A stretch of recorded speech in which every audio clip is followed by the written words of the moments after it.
Hey guys, how's it going? Hope you're doing well. My name is Crown, and today I'm going to read you some very interesting stories that I hope that you're gonna love. And now, without further ado, let's go!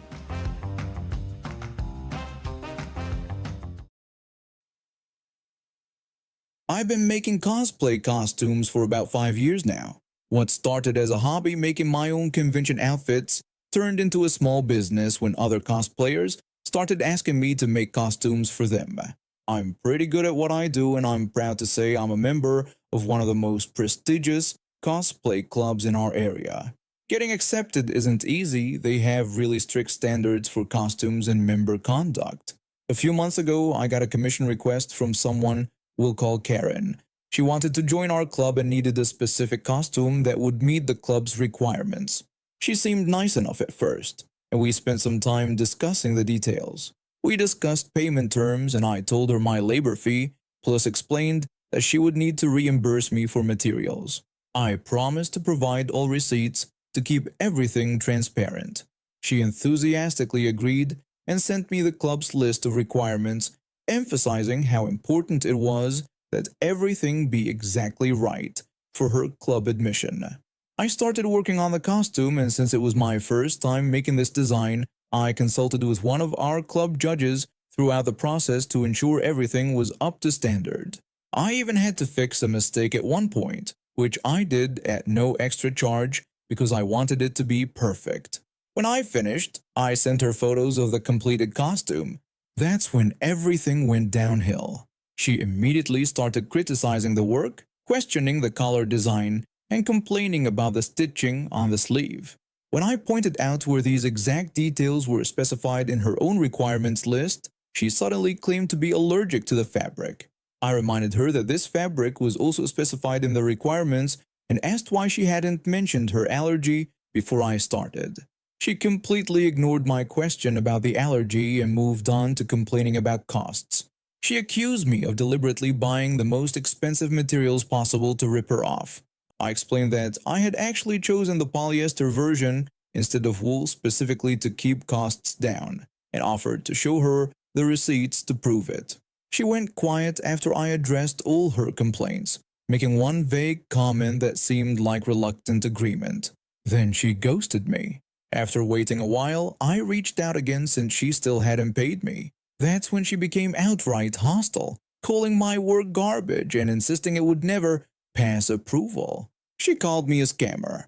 I offered to set up a chat with the club judge who had already reviewed the work so they could confirm it met all requirements. She refused, claiming I was trying to trick her, and declared she wouldn't pay for what she called trash.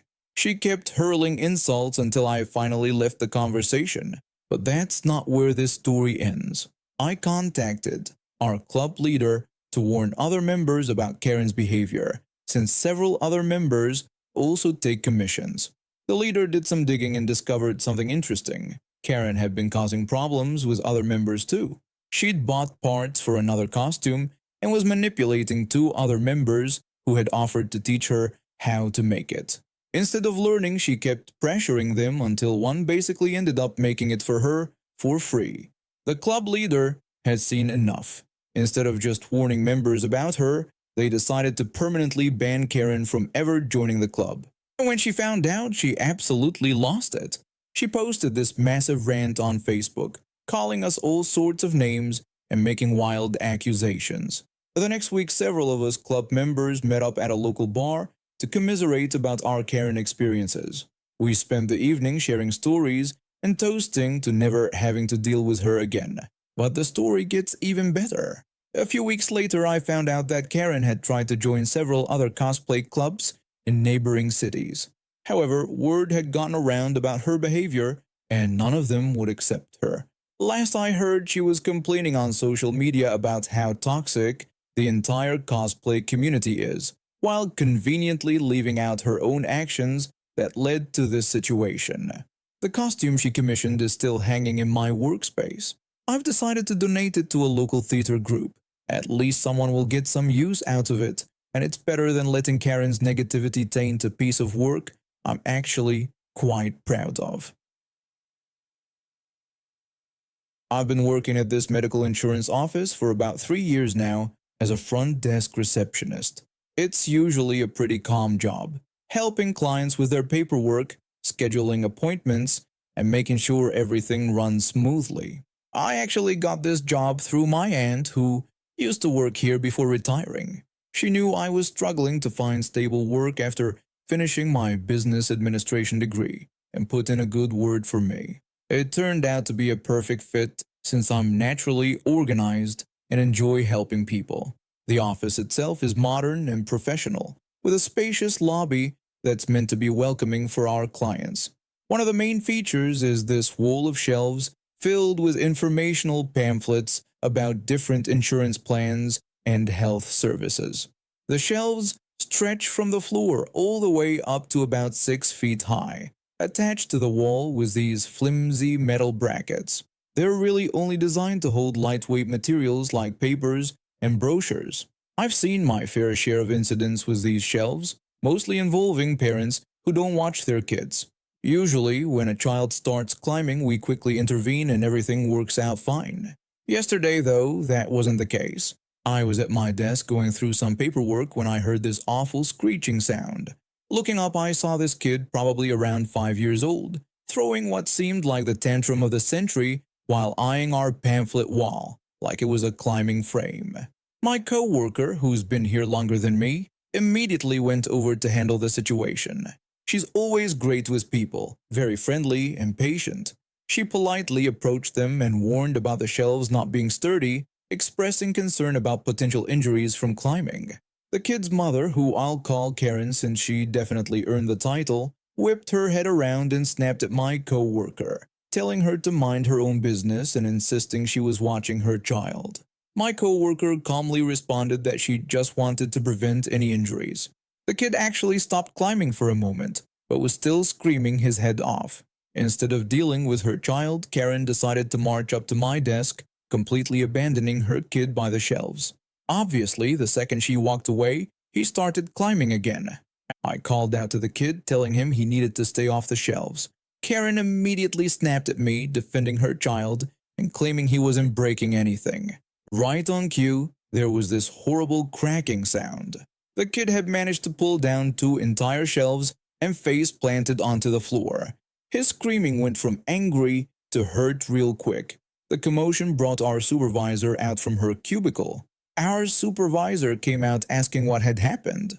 Karen immediately claimed her son was just trying to reach something when the shelves fell on him. When our supervisor asked if he had been climbing, Karen quickly interrupted before my coworker and I could answer, adamantly denying it and insisting the shelves just fell. Our supervisor mentioned hearing my coworker's earlier warning about climbing and asked about the child's well-being. Karen angrily responded that her child was obviously hurt and blamed us for the injury. One of our security guards had already made his way over, having witnessed the whole thing. He offered first aid and asked Karen to fill out a report. Karen refused, still insisting the shelves had simply fallen and hurt her child. The security guard then pointed out that he had witnessed the whole incident, including the child climbing after being warned and Karen leaving him unsupervised. Karen tried to shift blame to the security guard, demanding to know why he hadn't stopped her child. He explained that their job was to protect the offices, not supervise children, and again asked about first aid and her information for the report. That's when Karen completely lost it. She started hurling racial slurs at our security guard and refused to provide any information. She was yelling about calling the news and suing our company. Our supervisor, who I've always admired for her ability to handle difficult situations, stepped in between Karen and the security guard. Our supervisor gave Karen 2 options: leave voluntarily or be removed with security assistance. When Karen demanded to know who she was, our supervisor simply repeated that she was the one giving Karen the choice. Karen looked like she'd been slapped. Her mouth opened and closed a few times, but nothing came out. Then, in a move that made us all gasp, she roughly grabbed her still crying child and practically threw him into his stroller. When she stormed out, she kept screaming threats over her shoulder, but by then we had 2 more security guards following her to make sure she actually left. The entire incident was caught on our security cameras. We spent the next hour filing detailed reports, and our security team made sure to save all the footage. A week later, we received notice that Karen had actually tried to file a lawsuit against our company. However, when our legal team responded with the security footage showing her negligence and her racial slurs against our security guard, she quickly dropped the case. The company has since installed new, much sturdier shelving units, and we now have a strict no climbing policy posted prominently in the lobby. After spending years as a park ranger in one of America's most beautiful national parks, I had grown accustomed to the peace and solitude that came with a job. Sure, I had my share of relationships, but nothing ever really stuck. Most women couldn't handle the isolation or my unconventional schedule. At 30, I had pretty much accepted that my life would revolve around my work, and I was okay with that. Then she walked into my life. It was during the peak season when I first met her. She was working as a housekeeper at one of the park's lodges on a work visa from Romania. She was 22, bright-eyed, and had this infectious enthusiasm about everything American. The first time we talked, it was about the simple differences between our countries.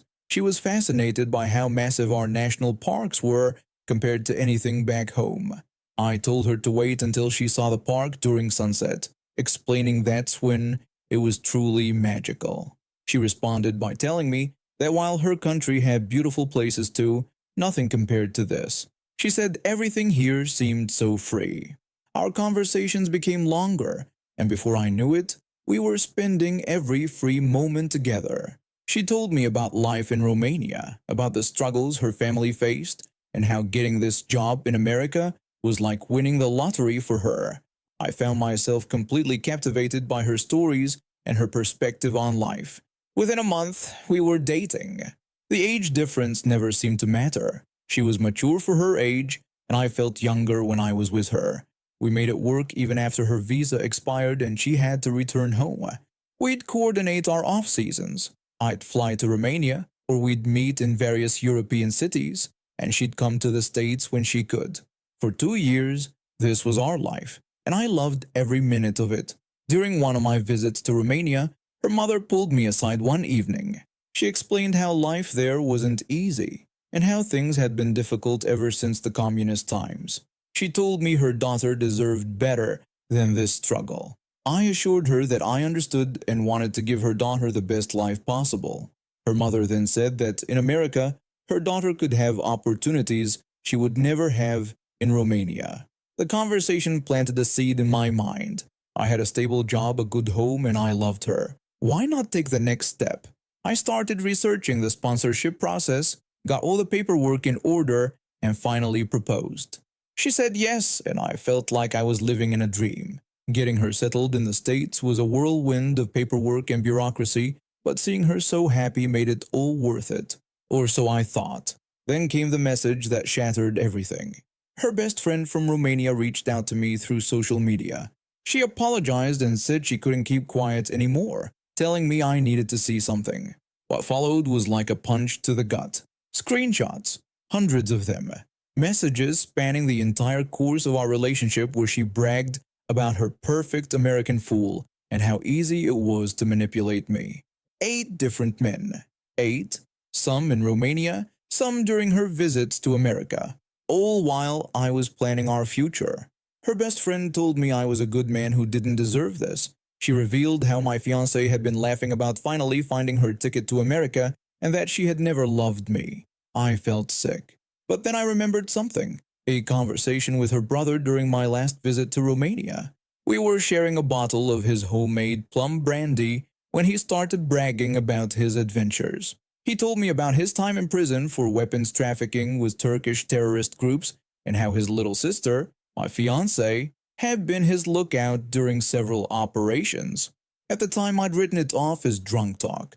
Now it felt like karma had handed me the perfect weapon. I spent the next day gathering every bit of information I could remember from that conversation. Then I made 2 phone calls, one to Immigration and Customs Enforcement and another to Homeland Security.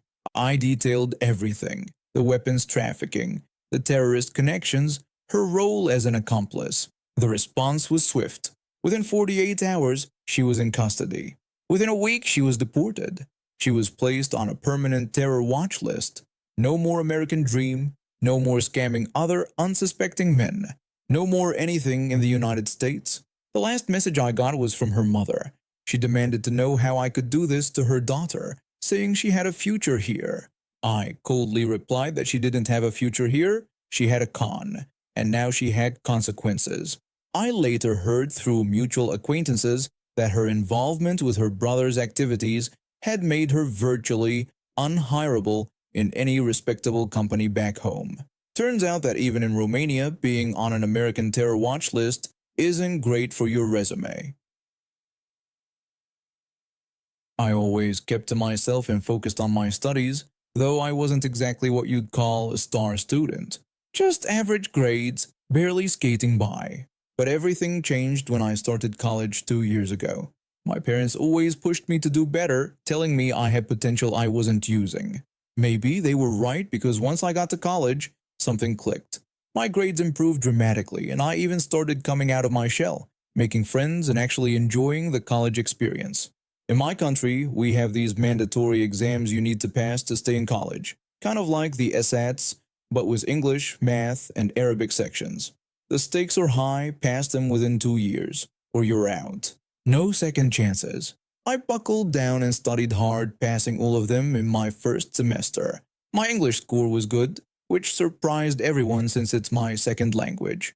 Being in a small college meant you got to know pretty much everyone. I started helping other students who were struggling, especially with English. That's how I became friends with this girl from my class. She'd failed the English exam multiple times, and with her 2-year deadline approaching, she was getting desperate. I started spending more and more time helping her study. I even skipped some of my own classes to tutor her. Not my proudest decision, but I really wanted to help. We'd meet in the student room almost every day, going over practice tests and vocabulary. 1 week before her final attempt at the exam, we were studying together when she brought up something unexpected. She hesitantly asked if she could ask me something. When I told her to go ahead, she started reminding me about how good I was at English and mentioned it was her last chance. After I acknowledged this, she finally worked up the courage to ask if I would take the exam for her, mentioning that other students had done it before and gotten away with it. I hesitated. I knew it was wrong, but she seemed so desperate. After thinking it over, I agreed. That same day we were studying in the student room with another classmate. I went out to get some food we'd ordered, but as I approached the door coming back, I heard voices. I overheard her mocking me to the other student. She was making fun of how I tried to speak English, calling it pathetic. When the other student asked who she was talking about, she clarified she meant her tutor, and went on to mock how I was acting all social now, and trying to fit in with everyone, calling me desperate for attention. They both laughed, and my blood ran cold. I stood there, food in hand, listening to her mock my accent and laugh about how I was trying too hard to be friendly with people. I walked in like I hadn't heard anything, but inside, I was seething. This person I've been helping, missing classes for, and now agreeing to risk my own academic career for, who was laughing at me behind my back. The day of the exam came. Before going in, I made one final request, asking her to get me some coffee and a donut, claiming I needed the energy. She eagerly agreed, saying she'd get me anything I needed. I went into the exam room. Thankfully, no one questioned who I was, and proceeded to answer almost every question wrong. Not obviously wrong, just enough to ensure failure. Multiple choice questions, random clicks, writing section, basic grammar mistakes that even elementary students would make. When I came out, she was waiting with my coffee, practically bouncing with anticipation. She asked me how it went and if it was hard. I told her congratulations and that she wouldn't have to worry about the English exam anymore. She practically skipped away, probably already planning her next semester. I never saw her again after that day. She didn't even bother to thank me. Why would she? She thought she'd gotten exactly what she wanted. When the results came out, she must have been shocked to see she'd scored even lower than her previous attempts. With no more chances left, she was kicked out of college. 2 years of studies wasted. I heard through mutual friends that she had to move back to her hometown and explain to her family why she couldn't continue her education. Apparently, she tried to enroll in another college, but with her academic record and the fail out on her transcript, no one would take her. Meanwhile, I'm still here, maintaining my good grades and helping people who actually appreciate it. And now we have reached the end of today's stories. Thank you for watching, and see you next time.